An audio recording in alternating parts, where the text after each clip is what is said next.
G'o'day ko'chasidan 3 xonali kvartirani sotuvga chiqyapti. 103 kvadrat va narxi ham 103 ming, yana savdosi bor.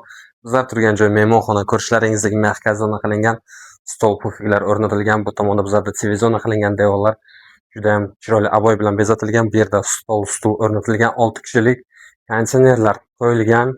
Ikkita konditsioner bor kvartiramizda va mana bu yerda bizlarda koridor qismi chiroyli qilingan. Mana shunaqa. Mana bu yerda bizlarda bolalar yotoqxonasi joylashgan. Bolalar yotoqxonasida ikkita krovat, shifoner, televizor, pismina stollar o'rnatilgan do'stlar.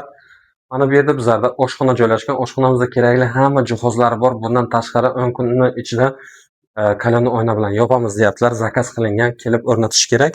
Mana bu yerda esa bizlarda kattalar yotoqxonasi.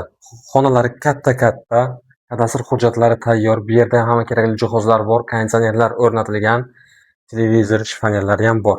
Kvartiramizda ikkita razaniyadan uzilib tushgan. Birinchisi bu yerda joylashgan. Mana shunaqa vanna qilingan dushovaya rakovina bilan. Bu yerda esa bizlarda unitaz o'rnatilgan, aristona bor, dvухконтурный kotел o'rnatilgan, cho'pi pollar qilingan va mana bu yerda bizlarda asosiy kirib kelishimiz eshigi, prixoja, mebel, shitlar remontaj qilingan. Kimga qiziq bo'lsa, agar telefon qilinglar, yana arzonroq qilib beramiz. Ko'rishguncha.